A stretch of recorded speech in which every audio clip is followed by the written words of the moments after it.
नमस्कार, मैं हूं चरण सिंह राजपूत और आप देख रहे हैं द न्यूज़ 15 बिहार।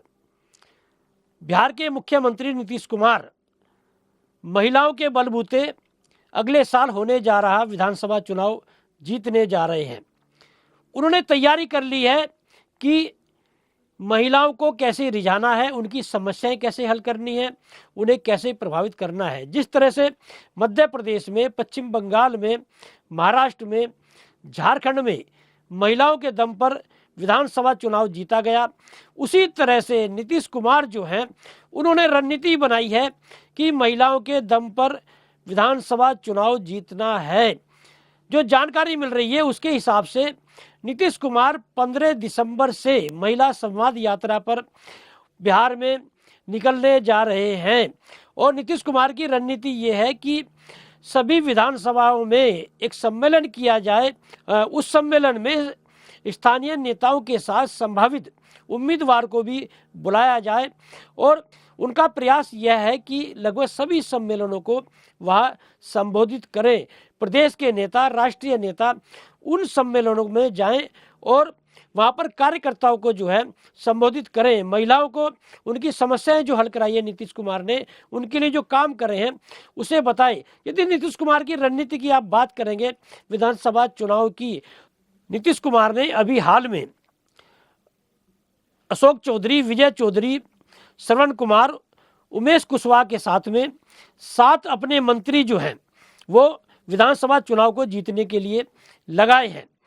यदि नीतीश कुमार की आप बात करेंगे तो नीतीश कुमार महिला सशक्तिकरण के लिए लगातार योजनाएं लाते रहे हैं, चाहे नौकरियों में और पंचायत चुनाव में आरक्षण का मामला हो, शराबबंदी का मामला हो और तमाम मामले रहे हो।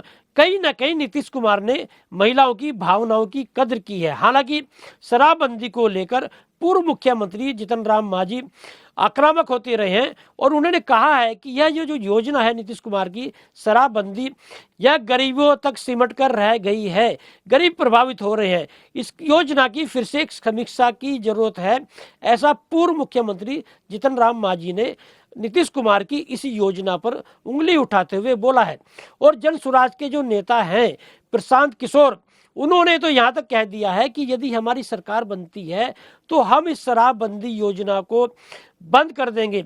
ऐसे में देखने की बात यह है कि नीतीश कुमार जो महिला संवाद यात्रा निकालने जा रहे हैं, ऐसी क्या रणनीति जो नीतीश कुमार को ये अपनानी पड़ी। देखने की बात यह है कि मध्य प्रदेश चुनाव जब भारतीय जनता पार्टी ने जीता तो शिवराज चौहान जब वहाँ के मुख्यमंत्री थे, उन्होंने लाडली बहना योजना जो है वो लाए और महिलाओं के दम पर मध्य प्रदेश में विधानसभा चुनाव जीता गया।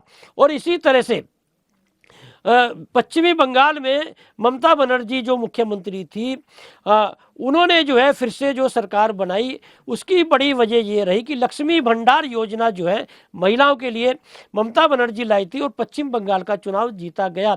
और इसी तरह से हाल में जो महाराष्ट्र में एनडीए ने चुनाव जीता है उसमें लाडली बहन योजना जो है लाई गई और ये माना जा रहा है कि महिलाओं के दम पर एनडीए ने वह चुनाव जीता। झारखंड में हेमंत सोरेन सरकार यदि फिर से बनी है तो उसकी बड़ी वजह यह मानी जा रही है कि हेमंत सोरेन जो है वो चुनाव से पहले मैया सम्मान योजना लाए और महिलाओं के दम पर हेमंत सोरेन ने जो है झारखंड में फिर से सरकार बनाई। तो नीतीश कुमार का यह प्रयास है कि महिलाओं के दम पर विधानसभा चुनाव जो अगले साल होने जा रहा है वह जीता जाए। नीतीश कुमार की चिंता इस बात को लेकर है कि पिछला विधानसभा चुनाव जब लड़ा गया था तो तेजस्वी यादव जो प्रतिपक्ष नेता है इस समय, उन्होंने अपने दम पर 75 सीटें जो हैं वो आरजेडी के खाते में डाल दी थी। वह स्थिति तेजस्वी यादव की तब थी जब एनडीए की ओर से प्रधानमंत्री नरेंद्र मोदी, गृह मंत्री अमित शाह, रक्षा मंत्री राजनाथ सिंह और उत्तर प्रदेश के मुख्यमंत्री योगी आदित्यनाथ के साथ खुद नीतीश कुमार चुनाव प्रचार में लगे हुए थे। और नीतीश कुमार के चुनाव प्रचार में लगने के बावजूद, लालू प्रसाद यादव के जेल में रहने के बावजूद तेजस्वी यादव ने बहुत सधा हुआ चुनाव जो है 2020 का लड़ा। तो नीतीश कुमार को चिंता इस बात को लेकर है कि इस बार तेजस्वी यादव के साथ में बैठकर खुद लालू प्रसाद यादव भी रणनीति बना रहे हैं चुनाव जीतने की। और एक बड़ा झटका जो है इस समय नीतीश कुमार को यह भी लगा है कि रामेश्वर महतो जो पूर्व एमएलसी जदयू के रहे हैं, उन्होंने समस्तीपुर के जो सांसद हैं जदयू के देवेश चंद्र ठाकुर, उन पर जदयू को कमजोर करने का आरोप लगाते हुए प्राथमिक सदस्यता से इस्तीफा दे दिया है जदयू के। और आरोप लगाया है कि लवकुश समीकरण की अनदेखी की जा रही है जदयू में, अति दलितों की अनदेखी की जा रही है जदयू में। हालांकि नीतीश कुमार जो हैं वो जगह जगह जो है अपने काम को गिनवाते घूम रहे हैं। हाल ही में पटना के गांधी मैदान में जो कृषि यंत्र मेला जो है लगा है, उसका उद्घाटन करते हुए नीतीश कुमार ने कहा है कि हमने ही काम किया है बिहार में, और किसी ने कोई काम किया नहीं है। चाहे महिलाओं के लिए काम किया हो, किसानों के लिए काम किया हो, युवाओं के लिए काम किया है। यदि काम बिहार में कोई हुआ है तो वह नीतीश कुमार ने किया है। उन्होंने लोगों से सवाल भी किया कि किसने काम किया, तो लोगों ने भी जो है नीतीश कुमार का नाम लिया। तो नीतीश कुमार जगह जगह कार्यक्रमों में अपने काम का बखान करते हुए दिखाई दे रहे हैं। लेकिन नीतीश कुमार भी जानते हैं कि एनडीए में उनकी स्थिति क्या है, किस तरह से भारतीय जनता पार्टी के नेता उन पर कटाक्ष करते हुए देखे जाते हैं। किस तरह से उप मुख्यमंत्री सम्राट चौधरी ने पिछले दिनों कार्यकर्ता सम्मेलन में कहा था कि भारतीय जनता पार्टी अपने दम पर चुनाव को जीतेगी 2025 के और सरकार बनाएगी। तो नीतीश कुमार की यदि आप पिछले दिनों लोकसभा चुनाव में प्रचार की बात करेंगे तो भारतीय जनता पार्टी के नेताओं ने कमल का जो है वो निशान लगा हुआ जो है एक उन्हें जो है पकड़ा दिया था होर्डिंग टाइप का नीतीश कुमार को। तो ये कहा जा सकता है कि नीतीश कुमार को लगातार अपमान भी झेलना पड़ रहा है। और गत दिनों जब आपने देखा होगा कि नीतीश कुमार जो है कार्यक्रमों में कहीं जो है प्रधानमंत्री के सामने आत्मसमर्पण करते हुए दिखाई दे रहे हैं।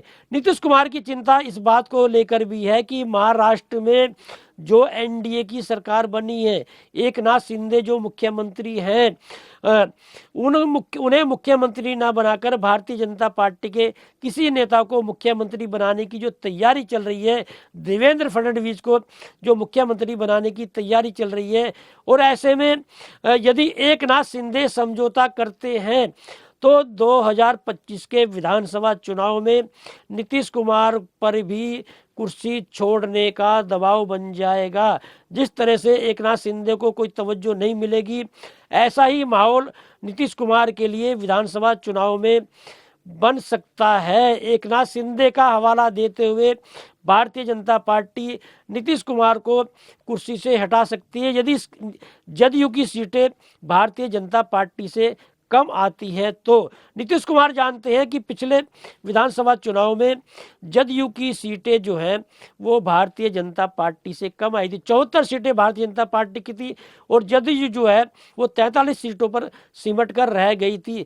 तो नीतीश कुमार का प्रयास ये है कि विधानसभा चुनाव में जदयू अधिक से अधिक सीटें लाए, भारतीय जनता पार्टी से ज़्यादा सीटें लाए, आरजेडी से ज़्यादा सीटें लाए, कि यदि कोई खेल भारतीय जनता पार्टी करे तो वह भी बड़ा खेला कर सके। तो देखने की बात ये होगी कि जो महिला संवाद यात्रा जो है वो निकालने जा रहे हैं नीतीश कुमार, उसका कितना असर पड़ता है, या जो हर विधानसभा क्षेत्र में सम्मेलन कराने की बात नीतीश कुमार की पार्टी की ओर से की जा रही है, किस तरह के सम्मेलन होते हैं। और बिहार में जो अगले साल विधानसभा चुनाव होने जा रहा है, तेजस्वी यादव क्या रणनीति अपनाते हैं।